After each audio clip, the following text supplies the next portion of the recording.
San Francisco has become the epicenter of America's deadliest drug crisis, where fentanyl overdoses now outnumber car accidents, shootings, and suicides combined. On the streets of the Tenderloin, people stumble like the living dead, caught in a nightmare that seems impossible to escape. But is this city's collapse a warning of what's coming to the rest of America?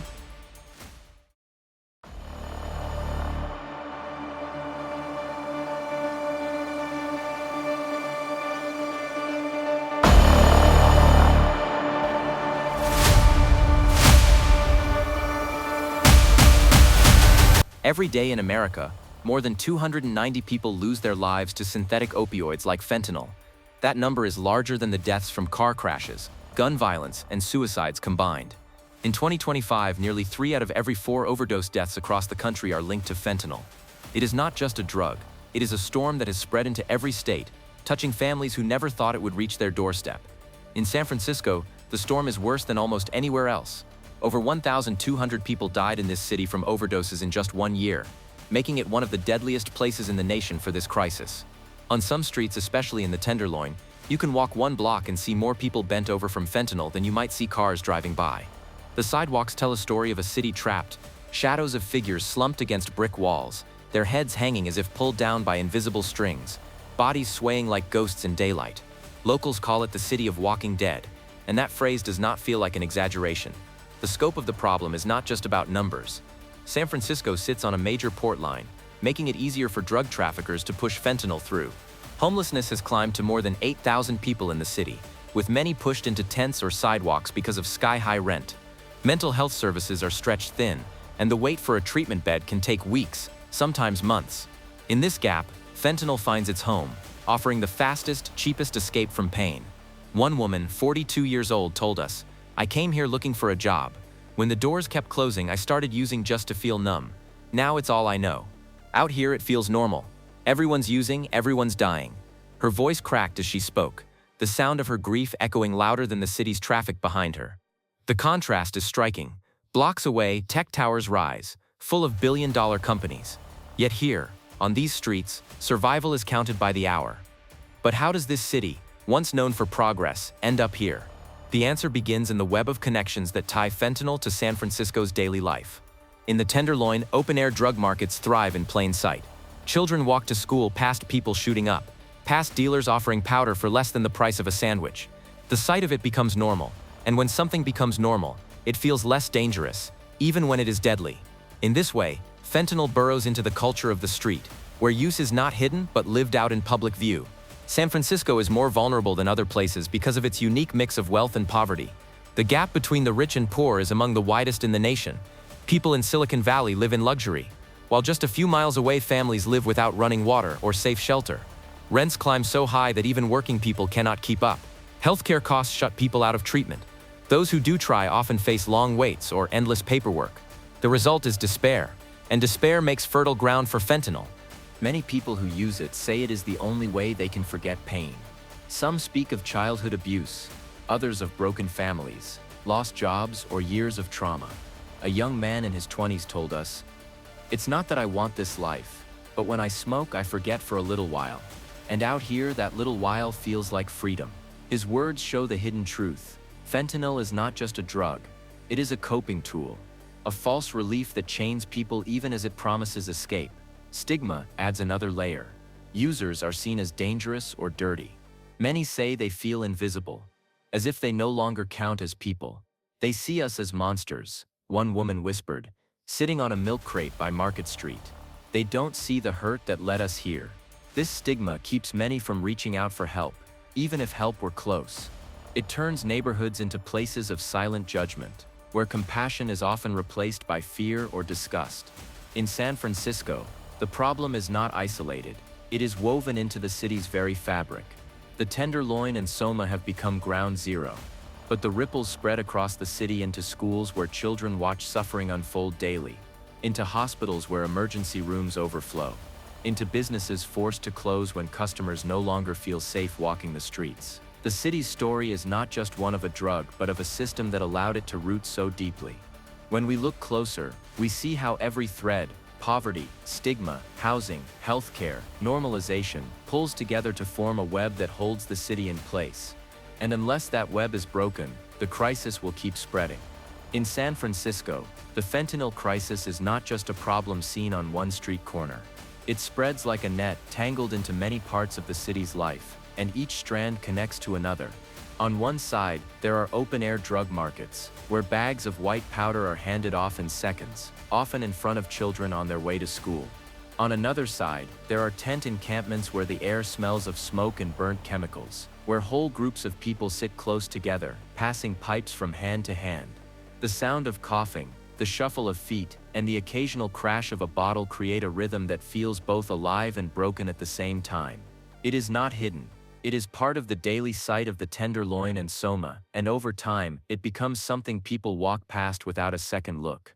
The act of using fentanyl in public, once shocking, now blends into the background of city life. The more it is seen, the less it is questioned, and this makes the drug seem less dangerous, even though it is the most deadly of them all. This normalization is one of the strongest ties in the web.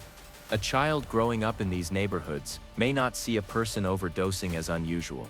For them, it becomes as ordinary as seeing someone light a cigarette. Adults who use often say the same thing. "Out here it's normal," said one man, his hands trembling as he spoke. "You can't escape it. Everywhere you look, someone's smoking or nodding off. After a while you don't even think about it, you just do it too." This creates a loop, where the environment itself gives permission, where choice begins to fade into habit, and habit fades into addiction. The city's deep divide between wealth and poverty feeds into this web as well. On the same block, you might see a Tesla glide past a row of tents. A glass tower rises across from a sidewalk, where people sleep on cardboard. San Francisco is a place of high tech and high poverty, and that sharp contrast cuts deep. For those with money, the city offers world-class care. For those without, doors close. The lack of affordable housing drives more and more people into the streets, where the stress of survival makes drugs like fentanyl harder to resist. Rent for a small apartment can cost $3,000 a month, while an entire paycheck for many low-wage jobs does not even cover half that. With no safe place to stay, fentanyl becomes both an escape and a way to push through the harsh nights. But even those who want help often find barriers too heavy to climb. Treatment centers are few, and waiting lists are long. Some report waiting 6 weeks for a bed to open. Others give up after being turned away again and again. The health system in San Francisco is rich in resources on paper, yet those resources are unevenly spread, often leaving the most vulnerable with the least access. A woman sitting on a curb near Civic Center shared, "I called every number they gave me. By the time someone called back, I was already back out here." You lose hope fast. Her words show how the system, rather than catching people, sometimes pushes them deeper into the hole. Stigma is another knot in this web. People who use fentanyl often feel they are treated like criminals first and humans second. When they walk into a hospital, some say they are looked at with suspicion. When they try to get a job, their past use follows them. On the street, strangers step around them with disgust. This stigma does not push people toward help. It pushes them further into the shadows, where fentanyl waits. "They think we're dirty," a young man said softly, his face marked with scars. "But they don't see why we're here. They don't see the pain." His eyes looked down as he spoke, as if even telling the truth brought shame. The web tightens further with the city's laws and responses. Police often sweep encampments, clearing tents without giving people a safe place to go. This breaks fragile networks of support, scattering friends who share food or watch each other for overdoses. When those ties are cut, the loneliness deepens, and loneliness is one of the strongest drivers back to the drug. People move from block to block, chased away but never offered lasting help. The pattern repeats, and every repeat makes escape harder.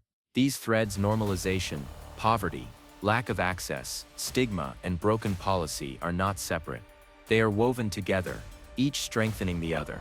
The result is a city where fentanyl is not just a drug problem, but part of the environment itself, rooted in the streets, the homes, and the lives of thousands.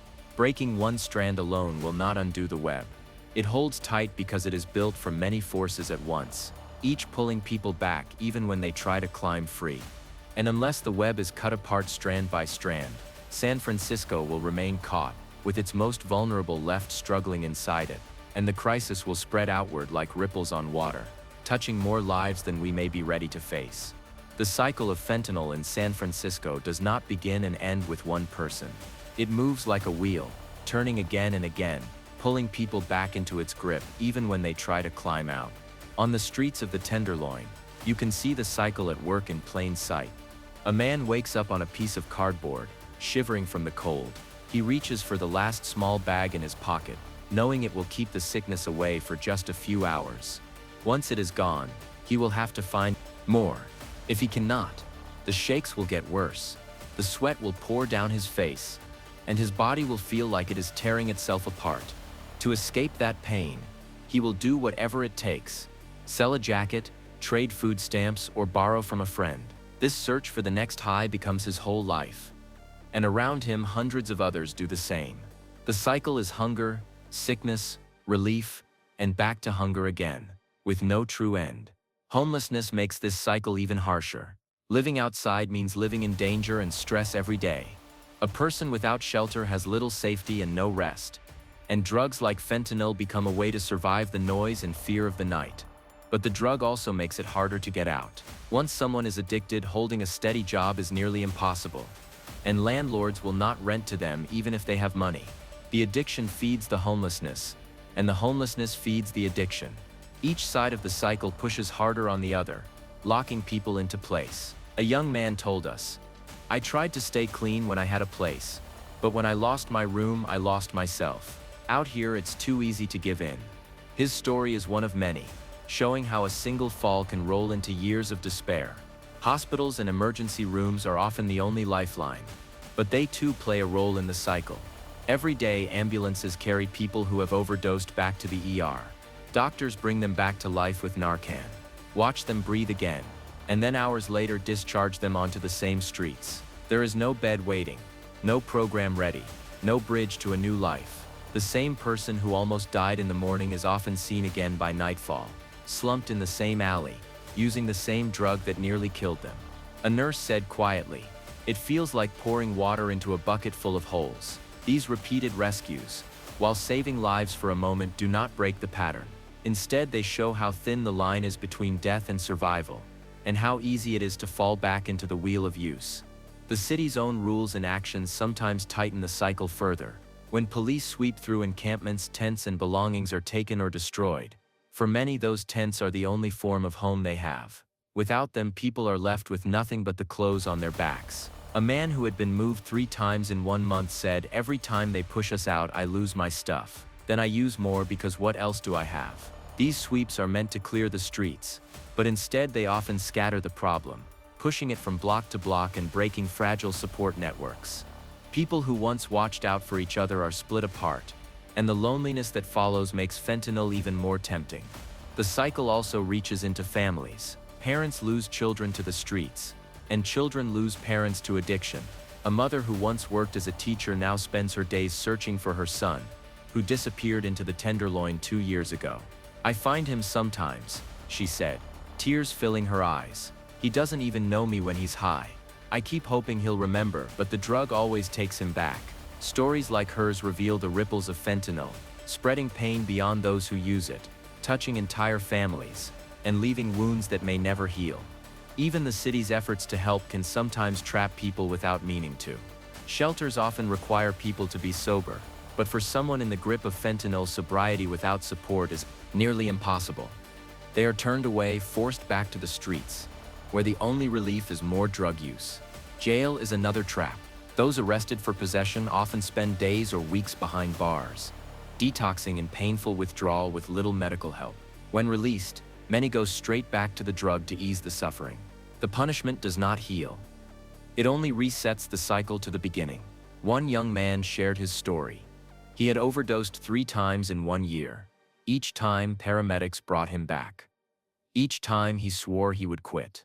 But with no treatment waiting, no job, no safe place to stay, the drug always found him again. His words were heavy with defeat. "Every time I wake up, I think maybe this is the chance. But then I look around and it's the same street, the same people, the same pain. It's like the city itself won't let you escape." His voice was not just his own. It carried the sound of thousands caught in the same cycle. The consequences of this wheel are seen everywhere. Emergency workers are stretched thin, running from one overdose call to the next. Businesses close their doors because customers no longer feel safe downtown. Families move away, leaving behind neighborhoods hollowed by loss. San Francisco's overdose rate is nearly double that of Los Angeles or New York, showing how deep the crisis runs here. The city stands as both a warning and a mirror, showing what happens when the cycle of fentanyl is not broken. And yet, even in the middle of this despair, there is a quiet question hanging in the air. Can a cycle so strong, so tightly wound, be broken? Or will the wheel keep turning, carrying more lives into its endless spin? Hope in San Francisco does not shine as bright as the glass towers that rise over Market Street, but it is there, soft and steady, like a candle in the dark. In the Tenderloin, where the sidewalks often feel like a battlefield, vans now drive block to block, offering clean needles, Narcan, and a hand reaching out instead of turning away. Workers step out, carrying boxes filled with small strips to test drugs for fentanyl, teaching people how to stay alive long enough to one day choose a different path. These teams do not see the users as criminals or lost causes. They see them as people who deserve a chance. In their faces, tired but determined, you can sense a shift, small but real. Inside a new pilot site near Civic Center, people walk into a supervised room where they can use under the watch of nurses and counselors. The walls are plain, the lights soft, but the air feels safer than the alleys outside. Here, no one dies alone on a cold sidewalk. Overdoses are stopped before they take a life, and in the quiet moments after, conversations begin. You don't have to keep doing this, a worker says gently to a man with scars on his arms. When you're ready, we can help. It is not force. It is not shame. It is an open door that stays open, waiting for the person to step through. Some programs reach even further, walking with people instead of waiting for them to come in. Teams of counselors and doctors travel with backpacks, offering medication that eases withdrawal and dulls cravings. They do not wait for the perfect moment. They bring the treatment directly to the streets. One man who had been using fentanyl for 6 years now takes medication every morning from a nurse who meets him by the corner store. "It's the first time in years I've woken up without feeling sick," he said, his voice clear and steady. His story is proof that when care comes with patience and consistency, change becomes possible. The city is also learning from places beyond its borders. In Rhode Island, medication-assisted treatment has lowered overdose deaths by nearly 30%. In Vancouver, supervised sites have saved thousands of lives by creating spaces where no one has to risk death to feed their addiction. San Francisco looks to these models, not to copy them blindly, but to adapt them to its own unique struggles. The city's mix of wealth and poverty, its open streets and sharp divides, require approaches shaped to its landscape. Hope lies in taking what has worked elsewhere and bending it into forms that can grow here. Even with new programs, the path forward is not simple. There are voices in the city calling for harsher enforcement, for clearing the streets with force, for locking people away. Others push for compassion, for housing first, for healthcare that is as easy to reach as a fast food restaurant. These tensions show that there is no single fix, but within the clash of ideas lies the chance to build something whole. A mother who once feared she would bury her son now speaks with calm strength. Her boy is in treatment after years on the streets, supported by a housing program that gave him a room of his own. The day he got a door that locked, he stopped running, she said. That's when he began to heal. Her words are a reminder that safety and dignity can be the first step toward recovery. As the city searches for answers, the truth becomes clear. Fentanyl is not just a drug problem, it is a housing problem, a healthcare problem, a poverty problem, a stigma problem. To break the cycle, the response must be as wide as the web that created it. San Francisco will need policies that connect services instead of scattering them, systems that catch people instead of letting them fall, and compassion that sees the human before the addict. The future of the city hangs in the balance. The question is not just whether San Francisco can recover, but whether the rest of the nation will learn from its struggle. For if one city can rise from the weight of fentanyl, others can follow.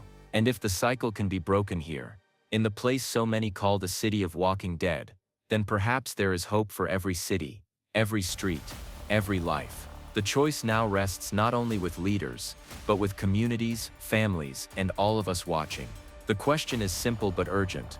Will we act together, or will we watch the wheel keep turning until it takes us all?